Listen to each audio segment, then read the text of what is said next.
નમસ્કાર દર્શક મિત્રો, રિયલ સમાચારમાં આપનું હાર્દિક સ્વાગત છે। સમાચારોની શરૂઆત કરતા પહેલા એક નજર કરીએ આજ મુખ્ય સમાચારો પર। મોટા વરાછામાં રોડ બેસી જવાની ઘટનામાં મેયર એક્શનમાં, કોન્ટ્રાક્ટર અને અધિકારીઓને નોટિસ ફટકારી। ઓલપાડના બાળોદ ગામે 45 ફૂટ ઊંચા તાડના ઝાડ પર ફસાયેલ રાષ્ટ્રીય પક્ષી મોરનું સફળ રેસ્ક્યુ। સુરતના વિકાસમાં જ ગાબડા એસટીનું આખું ટાયર રોડમાં બેસી ગયું। કાપોદ્રામાં હીરાના કારખાનાના મેનેજર પર હિચકારો હુમલો। જર્જરિત મકાન ધરાશાયી થતા વૃદ્ધાના પહેલા માળે ફસાયા, ફાયર વિભાગે દિલધડક રેસ્ક્યુ કર્યું। સમાચાર વિગતવાર જોઈએ તો નાસીરનગર ડિમોલેશનને લઈને ઉઠેલા સવાલો સામે આખરે સુરત મહાનગરપાલિકાએ કાર્યવાહી કરવાની ફરજ પડી છે। હાઈકોર્ટના દરવાજા ખખડાવ્યા પછી આખરે સુરત મહાનગરપાલિકાની ઊંઘ ઉડી છે। નાસીરનગર ડિમોલેશન મામલે તપાસ સમિતિના અહેવાલ બાદ 2 કાર્યપાલક ઇજનેર સહિત 5 અધિકારીઓને સસ્પેન્ડ કરી ખાતાકીય તપાસ શરૂ કરવામાં આવી છે। જોકે શહેરમાં ચર્ચા છે કે માત્ર 5 અધિકારીઓને સસ્પેન્ડ કરવાથી સમગ્ર ઘટનાની જવાબદારી પૂરી થઈ જશે કે પછી આ વિવાદના પડછાયા ઉચ્ચ અધિકારીઓ સુધી કે રાજકારણીઓ કે અન્ય વિભાગના અધિકારીઓ સુધી પણ પહોંચશે। સુરત મહાનગરપાલિકાના સેન્ટ્રલ ઝોન વિસ્તારમાં આવેલ નાસીરનગર ખાતે ગત 30 મે 2024ના રોજ કરવામાં આવેલી ડિમોલેશનની કાર્યવાહીમાં ભારે વિવાદમાં સપડાઈ હતી। સમગ્ર મામલે હાઈકોર્ટ સુધી પહોંચ્યા બાદ પાલિકાએ તપાસ સમિતિની રચના કરી હતી। સમિતિએ રજૂ કરેલ અહેવાલમાં સામે આવ્યું કે હવે આ જવાબદાર અધિકારીઓ સસ્પેન્ડ કરવા સાથે ખાતાકીય તપાસ શરૂ કરવામાં આવી છે। તપાસ દરમિયાન કોઈપણ પ્રકારની અસર ન પડે અને કાર્યવાહી નિષ્પક્ષ રીતે થઈ શકે તે માટે પાલિકાએ 5 ઇજનેરોને તાત્કાલિક અસરથી ફરજ મુક્ત કરવાનો નિર્ણય લીધો છે। પાલિકાએ સસ્પેન્ડ કરાયેલ અધિકારીઓમાં કાર્યપાલક ઇજનેર સુજલકુમાર ધરમસિંહભાઈ પ્રજાપતિ, કાર્યપાલક ઇજનેર જયાંગ રજનીકાંત જીવરામ રામજીવાલા, ડેપ્યુટી મેયર ઇજનેર અર્પણ મનસુખલાલ પરમાર, આસિસ્ટન્ટ ઇજનેર મોનિક બાબુલભાઈ ગઢિયા અને જુનિયર ઇજનેર નરેશકુમાર બનીલાલ ગલચરનો સમાવેશ થાય છે। સુરતના મોટા વરાછા વિસ્તારમાં તાજેતરમાં જ રોડ બેસી જવાની ગંભીર ઘટના સામે આવ્યા બાદ સુરત મહાનગરપાલિકાના મેયર એક્શન મોડમાં આવ્યા છે। આ મામલે મેયર દ્વારા બેદરકારી દાખવનાર અધિકારીઓ અને કોન્ટ્રાક્ટરો સામે કડક પગલાં લેવાની શરૂઆત કરી દેવામાં આવી છે। રોડ ખસી પડવાની આ ઘટનાને પગલે મેયર દ્વારા જવાબદારોને કારણદર્શક નોટિસ ફટકારવામાં આવી છે।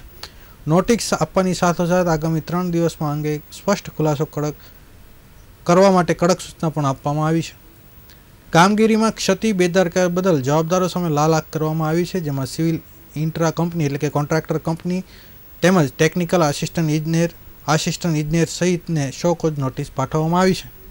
મોટા વરાછા ઉપરાંત ઉધના વિસ્તારમાં પણ આવી જ રીતે કામગીરીમાં બેદરકારી સામે આવી છે। આ અંગે માહિતી આપતા મેયરશ્રીએ જણાવ્યું હતું કે ઉધનાની ઘટના બાબતે પણ આજે સાંજ સુધીમાં સંબંધિતોને નોટિસ ફટકારી દેવામાં આવશે। ચોમાસાની શરૂઆતમાં જ રોડ બેસી જવાની આ ઘટના સામે આવતા પાલિકા તંત્ર દોડતું થઈ ગયું છે। આગામી દિવસોમાં આવી ઘટનાનું પુનરાવર્તન ન થાય તે માટે મેયર દ્વારા તમામ ઝોનના અધિકારીઓ સાથે એક મહત્વની મીટિંગ બોલાવવામાં આવી છે। આ હાઈ લેવલ મીટિંગમાં શહેરભરમાં ચાલી રહેલ પ્રી મોન્સૂન કામગીરીની ઝીણવટભરી સમીક્ષા અને ચર્ચા કરવામાં આવશે।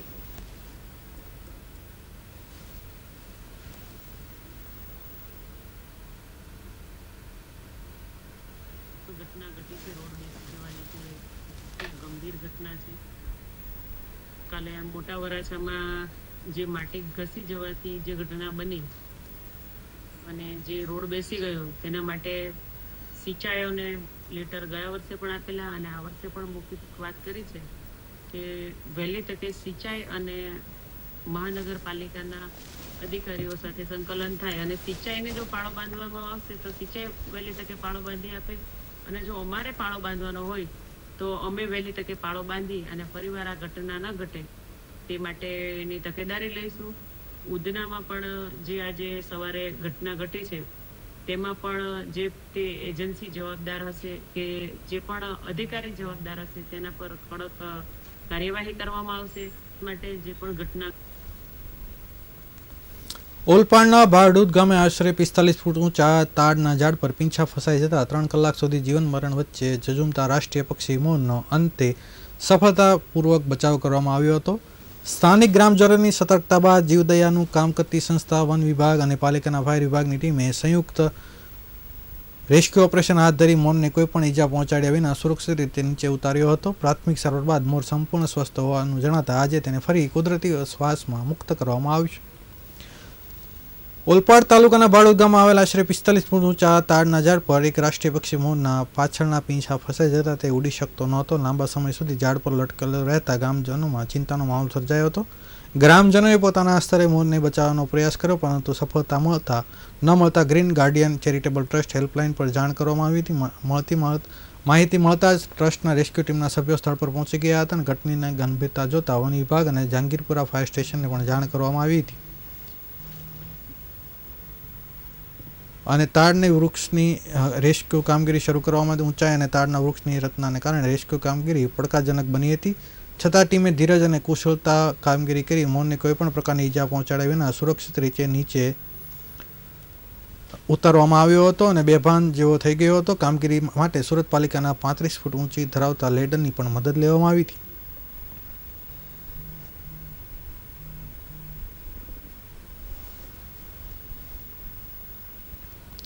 સુરતમાં વિકાસના દાવાઓ વચ્ચે ચોમાસાની શરૂઆતમાં વરવી વાસ્તવિકતા સામે આવી છે, જ્યાં સ્માર્ટ સિટીના વિકાસમાં જ મોટા ગાબડા જોવા મળી રહ્યા છે. જેમાં આજે ઉધનામાં રોડ બેસી જતા એસટી બસનું ટાયર આખું ભૂવામાં ઘસી ગયું હતું, જેના કારણે તેમાં સવાર 35 જેટલા મુસાફરોનો જીવ અદ્ધર થઈ ગયો હતો. આ સિવાય લિંબાયતમાં એક ખાડામાં સ્કૂલ વાન ફસાઈ ગઈ હતી. માત્ર 15 દિવસમાં જ આવી 4 મોટી દુર્ઘટનાઓ ઘટતા તંત્રની નબળી કામગીરી અને ભ્રષ્ટાચાર સામે સ્થાનિકમાં જનતામાં ભારે રોષ જોવા મળી રહ્યો છે. 4 મોટી દુર્ઘટનાઓની વાત કરીએ તો 16 જૂને ડિંડોલીમાં આખો રસ્તો ઘસી જતા ડમ્પર ગરકાવ થઈ ગયું હતું, જ્યારે 30 જૂને મોટા વરાછા અને પૂર્ણામાં રોડ પર રસ્તાઓ પર ભૂવા પડી ગયા હતા. અને હવે આ ઉધનામાં પાંડેસરા રોડમાં 35 મુસાફરો ભરેલી બસ એસટી લિંબાયતના ખાડામાં એક સ્કૂલ વાન સહિતના આજના બનાવો આ જોતા એવું લાગે છે કે પાલિકા તંત્ર સાવ ખાડે ગયું છે અને ભ્રષ્ટાચાર માંજા મૂકી છે.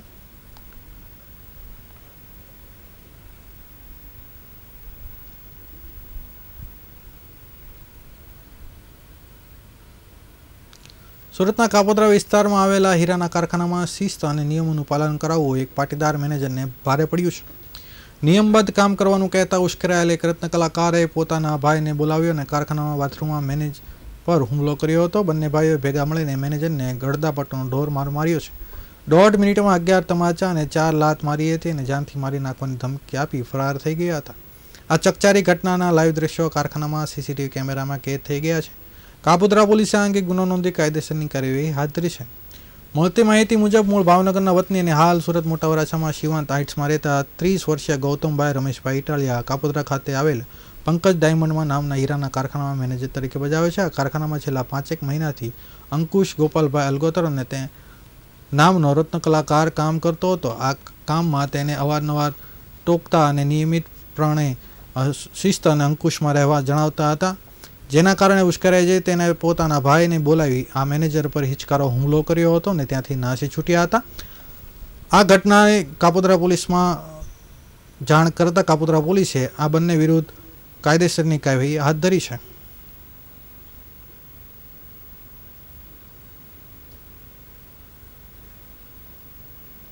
સુરતના સેન્ટ્રલ રોડ વિસ્તારમાં આવેલા ઐતિહાસિક અને ગીચ વસ્તી ધરાવતા ગોપીપુરા વિસ્તારમાં દેસાઈવાડ ખાતે આજે સવારે એક મોટી હોનારત સર્જાતા અટકી હતી. અહીં આવેલ એક અત્યંત જર્જરિત ગ્રાઉન્ડ ફ્લોર પ્લસ 3 માળના મકાનના દાદરનો ભાગ અચાનક મોટા અવાજ સાથે ધરાશાયી થઈ ગયો હતો. આ દુર્ઘટના સમયે મકાનમાં પહેલા માળે એકલા રહેતા 80 વર્ષના વૃદ્ધા સુશીલાબેન ઉપરના ભાગે જ ફસાઈ ગયા હતા, જેને પગલે સમગ્ર વિસ્તારમાં ભારે અફરાતફરીનો માહોલ સર્જાયો હતો. સ્થાનિક રહીશોના જણાવ્યા અનુસાર મકાન લાંબા સમયથી અત્યંત જર્જરિત અને જોખમી હાલતમાં હતું. મકાન ગમે ત્યારે તૂટી પડે તેવી સ્થિતિ હોવા છતાં 80 વર્ષના વૃદ્ધ સુશીલાબેન જયંતિભાઈ જરીવાલા તેમાં એકલા જ વસવાટ કરતા હતા. સવારે અચાનક મકાનનો મુખ્ય દાદરનો ભાગ તૂટી પડતા નીચે ઉતરવાનો એકમાત્ર રસ્તો સંપૂર્ણપણે બંધ થઈ ગયો હતો. મકાનનો કાટમાળ નીચે પડતા જ આસપાસના લોકો દોડી આવ્યા હતા અને જોયું તો વૃદ્ધા પહેલા માળે અટવાઈ ગયા હતા અને બહાર નીકળવા માટે લાચાર બન્યા હતા. ઘટનાની ગંભીરતાને જોતા સ્થાનિક રહીશોએ તાત્કાલિક ફાયર બ્રિગેડની ટીમને ફોન દ્વારા જાણ કરી હતી. કંટ્રોલ રૂમમાં મેસેજ મળતા જ નવસારી બજાર ફાયર ટીમ તેમજ તાપીપુરા ફાયર ટીમ ફાયર ફાઇટરોનો કાફલો આધુનિક સાધનો અને ઘટના સ્થળે દોડી ગયો હતો. ગીચ ગલીઓ અને જર્જરિત મકાન ભયજનક સ્થિતિ વચ્ચે ફાયર વિભાગે અત્યંત સાવચેતીપૂર્વક મકાનની બહારના ભાગે મોટી સીડી લગાવી હતી અને ત્યારબાદ ફાયરના જવાનોએ પહેલા માળ સુધી પહોંચી 80 વર્ષના અસહ્ય વૃદ્ધ સુશીલાબેનને ખભે ઊંચકીને સુરક્ષિત રીતે નીચે ઉતારી તેમનું દિલ ધડક રેસ્ક્યુ કર્યું હતું. સમયસૂચકતા અને આ દિલદાર કોપને કારણે વૃદ્ધાનો આ બાદ બચાવ થયો છે.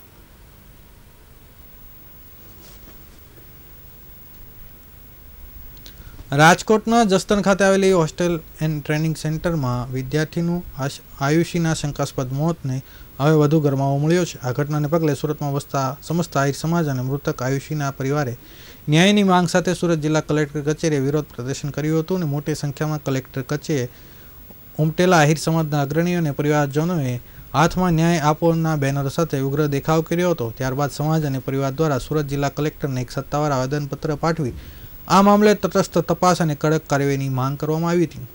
આવેદનપત્રમાં પરિવાર અને સમાજના આગેવાનોએ હોસ્ટેલના સંચાલકની ઘોર બેદરકારીને કારણે જ આયુષીનું મોત થયું હોવાના ગંભીર આક્ષેપો કર્યા છે. સમસ્ત આહિર સમાજ અને પીડિત પરિવારે કલેક્ટર સમક્ષ રજૂઆત કરવા માંગ કરી છે કે આ કેસ અત્યંત સંવેદનશીલ હોવાથી આ સરકાર આ મામલે તાત્કાલિક સ્પેશિયલ વકીલની નિમણૂક કરે, ફાસ્ટ ટ્રેક ધોરણે કેસ ચલાવી હોસ્ટેલના જવાબદાર સંચાલકો સામે કડકમાં કડક કાનૂની કાર્યવાહી કરવામાં આવે તેવી ઉગ્ર માંગ કરવામાં આવી છે.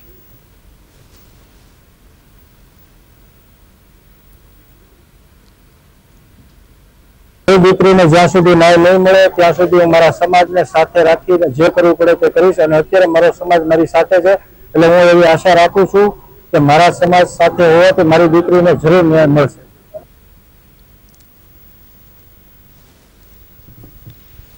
આ હતા અત્યાર સુધીના રિયલ સમાચાર. નવા સમાચારો સાથે ફરીથી મળશું. ત્યાં સુધી રજા આપશો. નમસ્કાર.